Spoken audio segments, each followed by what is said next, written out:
अपनी भाषा के प्रति सम्मान प्रकट करते हुए इस वर्ष हिंदी दिवस पर एक खूबसूरत संतृप्त रंगारंग कार्यक्रम प्रस्तुत करने जा रहे हैं। हिंदी भाषा हमारी समृद्धि और एकता का प्रतीक है। हिंदी हमारी मातृभाषा होने के साथ साथ हमारी सांस्कृतिक और राष्ट्रीय एकता का भी प्रतीक है। प्रत्येक वर्ष 14 सितंबर को हिंदी दिवस मनाया जाता है। अथर, क्या तुम बता सकते हो इस वर्ष हिंदी दिवस पर हमारे सहपाठी मित्र कौन से नए अंदाज के साथ प्रस्तुत होंगे? इस वर्ष हम हिंदी दिवस को कौतुक रस के साथ एक नए अंदाज में प्रस्तुत करने जा रहे हैं। अच्छा, नए अंदाज के साथ? जी हाँ, कार्यक्रम को आरंभ करते हैं हम एक विशेष साक्षात्कार से, जिसमें अतिथि के रूप में आमंत्रित किया जा रहा है एक महान व्यक्तित्व अर्थात संपूर्ण जगत के स्वामी। कौन है ये महान व्यक्तित्व? आज के विशिष्ट अतिथिगण, मेरी अधीरता तो बढ़ती ही जा रही है। इस साक्षात्कार में पदार्पण कर रहे हैं हम सबके मध्य देवलोक से, जिन्होंने अपनी वाणी से संपूर्ण जगत को गीता सार के द्वारा यह समझाया है कि एक कठिनाइयों से भरे जीवन को भी किस प्रकार अति सरलता से जिया जा सकता है। जग के पालनहार प्रभु श्री कृष्ण। तो आइए जानते हैं भगवान श्री कृष्ण की जीवन यात्रा को इस अति रोचक साक्षात्कार के द्वारा। सुप्रभात, स्वागत है आप सभी दर्शकगण का आज के इस साक्षात्कार कार्यक्रम में। आज हम स्वयं को बहुत भाग्यशाली समझते हैं। आज के दिन हमारे बीच एक विशेष अतिथि पधारे हैं। उनकी बचपन की शरारतों की कथाएं, उनकी बांसुरी की मधुर धुन एवं श्रीमद् भगवद गीता सार ने संपूर्ण विश्व को मानवता का पाठ पढ़ाया है। जी हाँ, मैं बात कर रहा हूँ हमारे प्रभु श्री कृष्ण जी की। आइए स्वागत करते हैं हम हमारे मंच पर युगेश्वर श्री कृष्ण जी की। आपका हमारे साथ होना हमारे लिए सचमुच एक सम्मान की बात है।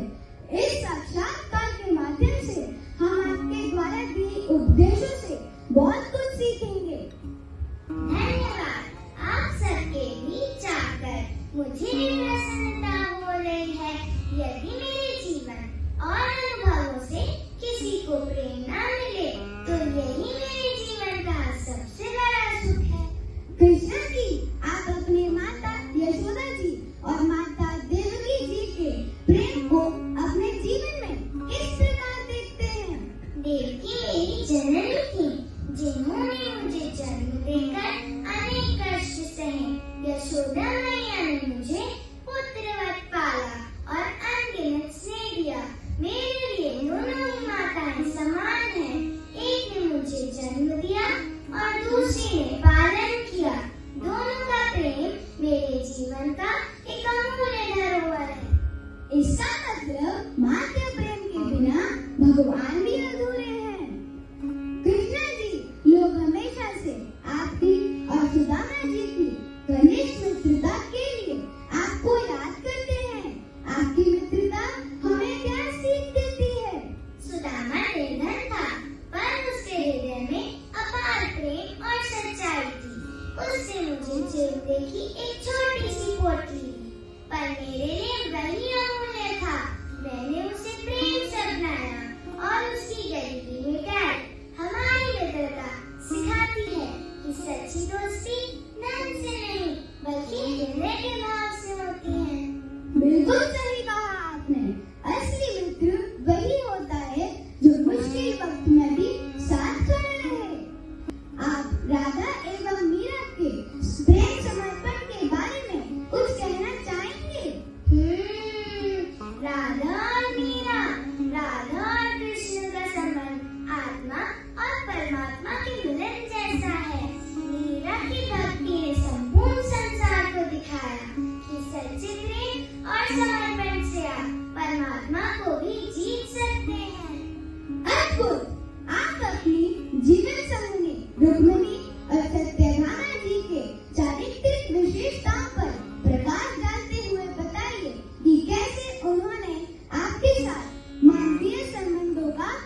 करो, फल की चिंता मत करो। जब इंसान फल की अपेक्षा छोड़कर केवल कर्तव्य करता है, तभी उसका जीवन सफल होता है। यही गीता का शाश्वत सत्य है। धन्यवाद। हम हमेशा याद रखेंगे कि हमें हर स्थिति में धर्म का साथ देना चाहिए। प्रभु, आप तो स्वयं ही परमात्मा स्वरूप हैं, फिर भी आपने धरती पर मनुष्य की तरह जन्म, जरा और मृत्यु को स्वीकारा और अपने जीवन के अंतिम समय में भी कष्टदायक मृत्यु को स्वीकार की। मैं ईश्वर होते हुए भी मनुष्य के रूप में आया ताकि लोगों को दिखा सकूं कि जीवन में दुख और कठिनाई सबको झेलनी पड़ती है। यदि मैं हर कष्ट से बच जाता तो लोग कभी भी धर्म और धैर्य का महत्व नहीं समझ पाते। मैंने यह जीवन इसलिए जिया ताकि संसार सीख सके सच्चा बल दुखों से भागने में नहीं, बल्कि उन्हें सहने और सही मार्ग अपनाने में ही है। धन्यवाद कृष्ण जी। आज का यह साक्षात्कार हम सबको हमेशा याद रहेगा। आज आपने हमारे साथ अपने जीवन से जुड़ी सिद्धांतों को साझा किया और यह बात स्मरण कराई कि जीवन सिर्फ जीने के लिए नहीं है, बल्कि सच और समर्पण की राह पर चलना है। आपकी दी हुई शिक्षाएं सिर्फ अतीत का पाठ नहीं है, बल्कि वर्तमान और भविष्य को भी प्रकाशित करती है। राधे राधे। गोविंद बोलो हरि गोपाल बोलो, गोविंद बोलो हरि गोपाल बोलो। सचमुच अद्भुत। इस साक्षात्कार के पश्चात अब बारी है एक नए चमत्कार की। आज का युग विज्ञापन का युग है। छोटी सी सुई से लेकर बड़े बड़े जहाजों को बेचने के लिए ग्राहकों को खूब लालच दिया जाता है। यह तो तुमने सही कहा है। हमारे मित्र भी आदिकाल के पुष्पक विमान के नए रूप दिव्य विमान के विक्रय हेतु जी तोड़ मेहनत कर रहे हैं। तो आइए देखते हैं दिव्य विमान विज्ञापन जगत में क्या धूम मचाने वाला है।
किराया कितना लगेगा? मैं तो रोज मंडी से आलू टमाटर लेकर आता हूँ। अगर महंगा हुआ तो मेरी पुरानी साइकिल भी ठीक है, और ऊपर से अगर टिकट में सामान ले जाने का किराया लिया तो मेरी आलू की पूरी कहाँ जाएगी? अरे मान्यवर, इस विमान में कोई किराया नहीं है, बस एक नियम है, सीट पर बैठ ही बोलना होगा जय श्री राम, और वो भी सीधी उड़ान। ओह, और अगर बीच में बादलों का छटका आया तो मैं तो काफी जरा सा स्पीड ब्रेकर आते ही चिल्ला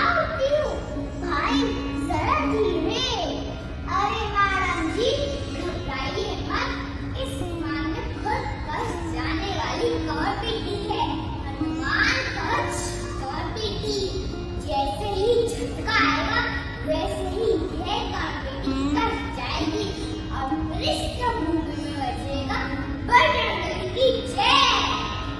ठीक है, पर उतरोगे कहाँ? गाँव की गली पतली निकली तो? अरे मान्यवर, यह विमान नीचे उड़ने बैठने वाला विमान है। जहाँ चाहो वहाँ उतर लो, जैसे कि छत पर, खेत में, चौपाल पर।